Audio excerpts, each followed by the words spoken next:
दोस्तों, हम कोई युगांडा, पापुआ न्यू गिनी या कोई ग्रीनलैंड जैसा देश नहीं है। हमारी जनसंख्या 2 अरब है और 2 अरब की जनसंख्या को कंप्लीट करने के लिए उनको सप्लाई चेन जो है उसको कंप्लीट करने के लिए अमेरिका कभी भी भारत से दुश्मनी मोल नहीं लेगा। आप लोग को यह लगता होगा कि अमेरिका ने जानबूझकर भारत से दोस्ती बनाए रखने के लिए ही 30 दिन का वेवर भारत को दिया है ताकि हम लोग रशिया से ऑयल को इंपोर्ट कर पाए। आपको यह लगता है तो आप गलत है। सही बात तो असल मायने यह है कि अमेरिका ने भारत का विरोध ना झेल पाने के कारण कि कल को अगर भारत का ऑयल इंपोर्ट रशिया से रोक दिया तो भारत की 2 अरब जनसंख्या यही कहेगी कि अमेरिका ने धोखा किया है। खैर, दबे स्वरों में हम लोग ये कहते होंगे, लेकिन अगर विरोध में ये आ जाए कि अमेरिका ने हमारा रशिया से ऑयल को इंपोर्ट को बंद कर दिया और हमारे पास में कोई ऑप्शन नहीं बचा है और अमेरिका रशिया के ऊपर सैंक्शंस लगाएगा, तो कल को भारत जो है वो रशिया की तरफ चला जाएगा, क्योंकि अमेरिका के रहते हुए हमारी ऑयल की कंजप्शन जो डिमांड है वो तो फुलफिल नहीं हो पाएगी। अगर रशिया से हमने ऑयल को इंपोर्ट नहीं किया तो फिर हमारे पास में क्या ही ऑप्शन बच जाएगा। इसलिए अमेरिका ये चाहता है कि इंडिया का जो विरोध है वो अमेरिका झेल नहीं पाएगा। इसीलिए आज 30 दिन का वेवर दिया गया है। तो एक कंसेप्ट तो आपका क्लियर हुआ कि आखिरकार 30 दिन का वेवर अमेरिका की तरफ से क्यों दिया गया है। दूसरी बात यह है कि आज रशिया ने भारत को खुले हाथों, खुले मन से यह कहा है कि रशिया हर तरफ से भारत की मदद करने को तैयार है। चाहे पूरे विश्व के अंदर ऑयल की प्राइसेस कुछ भी पहुंचे, लेकिन रशिया से ऑयल को भेजा जाएगा इंडिया के अंदर। चलिए बड़ा विस्तार से बात करेंगे, लेकिन रिसेंटली क्या हुआ है, to enable to oil to keep flowing into global market, US grant India temporary waiver. तो टेम्पररी वेवर जो है इंडिया को दिया गया है ताकि हम लोग रशियन जो ऑयल है इसको इंपोर्ट कर पाए during the middle east crisis. तो मिडिल ईस्ट के अंदर जो क्राइसिस चल रही है, खास तौर पर जो स्ट्रेट ऑफ हार्मुज है उसको पूरी तरीके से ब्लॉक कर दिया है ईरान ने। अब चाहे यूएई हो, इराक हो, सऊदी हो, कोई भी वहां से ऑयल को एक्सपोर्ट नहीं कर सकता है। अब बात यह है, the United States has issued a temporary waiver. Temporary waiver मतलब एक छूट प्रदान की है। कब तक की? केवल 30 दिनों की। लेकिन बात यह है कि आखिरकार ये 30 दिन की ही छूट क्यों है?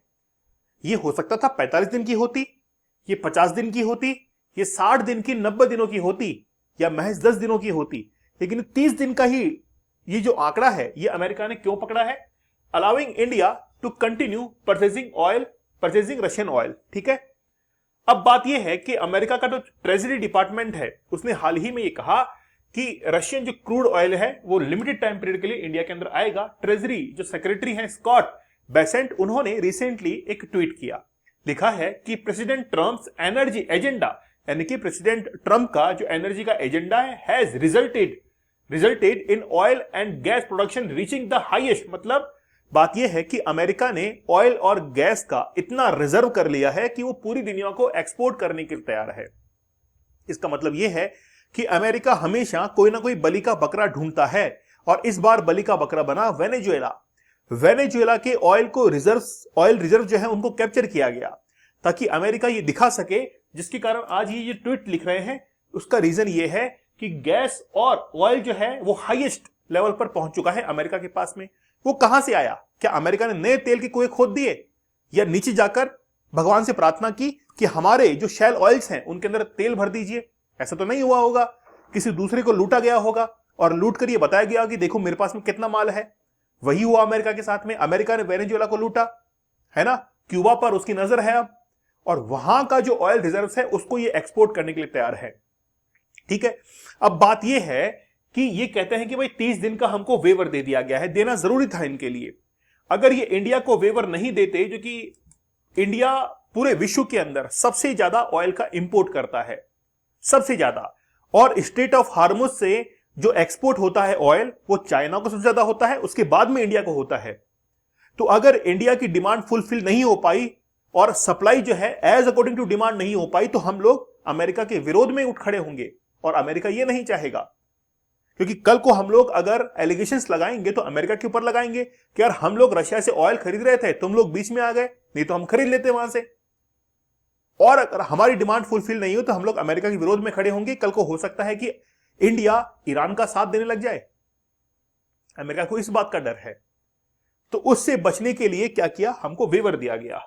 अब बात यह है कि ये जैसे मान लीजिए कि ऑयल के टैंकर्स जब जाते हैं तो ऑयल जो रिफाइनरी है वहां से इनको फिल किया जाता है।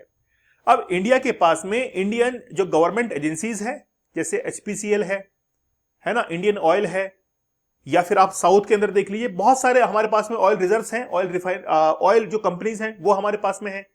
तो ये सभी कंपनी जो है वो ऑर्डर करती हैं कहां से, रशिया से। और खास तौर पर मैं आपको मैप में दिखाऊं कि जब एक जहाज तैयार होता है कहां से, व्लादिवोस्तोक, आपको पता है प्रधानमंत्री नरेंद्र मोदी ने व्लादिवोस्तोक जो है वहां विजिट किया था। तो एक ऑयल टैंकर जो है वो यहां से रवाना होता है और इस सी रूट के होते हुए वो कहां पर पहुंचता है, इंडिया के अंदर पहुंचता है। जैसे मंगलुरु के अंदर भी हमारी एक ऑयल रिफाइनरी है। अब जब कोई शिप यहां पर पहुंचता है, यहां से रवाना होता है और वहां तक पहुंचने में इसको लगभग ये मान के चलिए कि 60 दिन का समय लगता है, 60 दिन का समय लगता है। अब अमेरिका ने क्या कहा कि रशिया से जो ऑयल टैंकर्स ऑलरेडी यहां से रवाना हो चुके हैं उनको यहां पर पहुंचने में लगभग अप्रैल का समय लग जाएगा। ये बात बिल्कुल सही है। अगर यहां से कोई ऑयल टैंकर रवाना होता है तो उसको अप्रैल तक का समय लग जाएगा इंडिया तक पहुंचने के अंदर। इसका मतलब है कि अगर कोई ऑयल टैंकर बीच में है तो उसको तो ऐसा नहीं है कि रोक देंगे कि वापस से जाओ, उसको तो वापस से इंडिया में पहुंचाना ही पड़ेगा, इंडिया में आना ही पड़ेगा। अभी क्या हुआ, इस कोइंसिडेंस के अंदर, इस क्राइसिस के अंदर, जो ऑयल टैंकर रशिया से रवाना हुए थे वो बीच के अंदर रुके हुए थे, क्योंकि कंफर्म नहीं था कि जो ऑयल टैंकर है उसका इंश्योरेंस, उसकी रिसिप्ट्स जो कि परचेसिंग रिसिप्ट्स हैं, क्या उनको क्लैरिफाई करवाना पड़ेगा, क्या सैंक्शन से वो मुक्त है।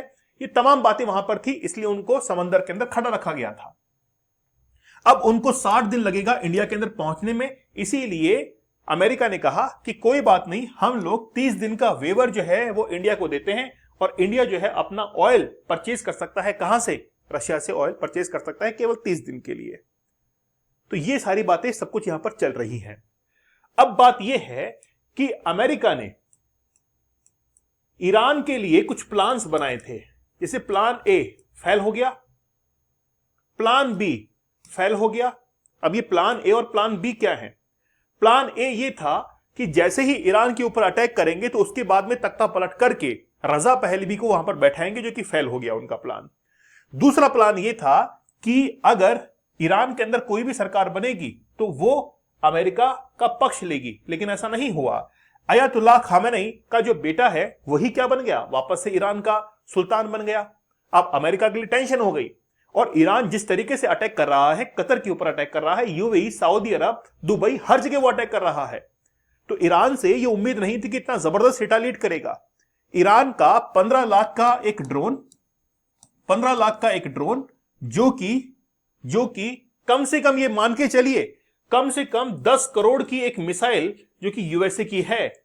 एक ड्रोन को मारने के लिए अमेरिका या फिर इजराइल 10 करोड़ की मिसाइल चलाता है 15 लाख के ड्रोन को मारने के लिए।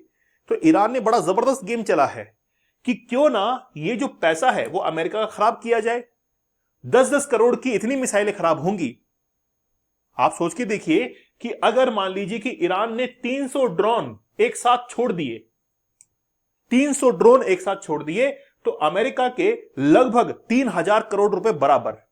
और जबकि ईरान का कितना लगा, लगभग ये मान के चलिए कि 4.5 करोड़ रुपए लगा। तो कहां 4.5 करोड़ रुपए और कहां 3000 करोड़ रुपए। इसलिए ईरान ने बड़ा माइंड गेम खेला है। तो अमेरिका का प्लान ए और प्लान बी दोनों फेल हो चुका है। अब बात यह है कुल मिलाकर कि रशिया से हम जो ऑयल इंपोर्ट कर रहे हैं, इंडिया को वेवर मिलना ही था, अमेरिका ने दिया नहीं है और हमको वो भीख भी नहीं चाहिए अमेरिका से। India has capable to import Russian oil without any sanctions and without any USA and Israel pressure. हम कोई प्रेशर में नहीं है, हमको तो खरीदना ही था, जहां से सस्ता मिलेगा हम वहां से लेंगे। ठीक है, तो ये 30 दिन का जो वेवर दिया गया है, ये मान के चलिए 30 दिन का नहीं है। अमेरिका ने अपने आप को बचाने के लिए कि देखो हमने किया है, ये है ना, 30 दिन का दिया है, हमारे लिए कोई टाइम लिमिट नहीं है, हम चाहे तो 30 दिन, हम चाहे तो 60 दिन। हमारे ऊपर कोई भी सैंक्शंस या दबाव नहीं है, कोई वेवर देने की आवश्यकता नहीं थी। ऑलरेडी हमारे जहाज जो थे वो रास्ते के अंदर थे, तुम रोक ना पाते अगर जहाज, है ना भाई। हिम्मत नहीं थी अमेरिका की कि आज इंडिया के जो शिप्स वहां से आ रहे हैं उनको रोक दे। वो तो ऑलरेडी रास्ते के अंदर है। तो जब आना ही था और अगले 30 दिन में उनको पहुंचना ही था, तो उन्होंने वेवर देकर ऐसा कोई एहसान नहीं किया है हमारे ऊपर। तो आप इस बात को कोई गलत तरीके से मत ले जाना कि अमेरिका ने भारत के साथ में एक बहुत बड़ा एक रिश्ता निभाया है, एक मित्रता निभाई है। ऐसा नहीं है भाई, ये करना ही था उसको, मजबूर था वो, और जबरदस्ती प्रोपेगेंडा क्रिएट हो गया। 30 दिन का वेवर दे दिया, 30 दिन का वेवर दे दिया। भारत के पास में जो ऑयल रिजर्व्स हैं, उन ऑयल रिजर्व्स के साथ में भारत 50 दिनों तक, 50 डेज तक चल सकता है। तो आज से आज 50 डेज लगा लीजिए आप, तो 50 दिनों तक विदाउट एनी ऑयल इंपोर्ट हम लोग चल सकते हैं। और रशिया से कितना ही तो ऑयल आ रहा है, 9.5 मीट्रिक टन, इतना ही तो ऑयल आ रहा है। भारत के अंदर पर डे लगभग 5.5 जो मीट्रिक टन ऑयल है उसको रिफाइन कर लेते हैं हम लोग एक दिन के अंदर, 5.5 मीट्रिक टन को। आप सोच के देख लिए, अगर एक दिन के अंदर ही 5.5 मीट्रिक टन हम लोग ऑयल को रिफाइन कर रहे हैं, तो अमेरिका से 9.5 आ रहा है, तो 2 दिन में रिफाइन कर लेंगे। मतलब इसका मतलब है कि रशिया से हम लोग ऑयल और भी इंपोर्ट करेंगे, अमेरिका कुछ भी नहीं कर पाएगा। करना होता तो कर चुका होता, इसलिए उसके हाथ में नहीं है अब कुछ भी करना। आप निश्चिंत रहें, है ना। हां, थोड़ी बहुत ऑयल के प्राइसेस बढ़ सकते हैं। कल का लेक्चर मैंने लिया था, उसमें बताया था कि एक व्यक्ति ने मुझे ये कहा कि टैंकर फुल करा लो, ऑयल पेट्रोल के जो दाम है वो 400 रुपए पहुंचने वाले हैं। इसके अंदर इस भ्रम में आप ना रहें, ठीक है। डीप वर्क का एक कोर्स बड़ा जबरदस्त है, the power of focus. Focus की क्या पावर है आप समझिए कि 30 डेज के अंदर आप किसी एग्जाम को, किसी बिजनेस को कैसे करेक्ट कर सकते हैं। साथ ही के अंदर 75 डेज का हार्ड चैलेंज। मैं तो आपसे ये कहूंगा कि आप ये चैलेंज जरूर लीजिए। मैं कह रहा हूं कि आपको एक सही रास्ता मिल जाएगा कि लाइफ के अंदर करना क्या है। ये 75 टेक्निक्स आपको ये बता देंगी कि आप किस दौर के अंदर जी रहे हैं, कौन से सपनों के अंदर आप जी रहे हैं। आपकी रियलिटी आपके सामने लाकर रख देंगी ये टेक्निक्स। दीपक इंदौर ऑफिशियल टेलीग्राम पर जरूर ज्वाइन कर लीजिएगा। तो मिलते हैं आप लोगों से अगले सेशन में, तब तक धन्यवाद, थैंक यू, जय हिंद।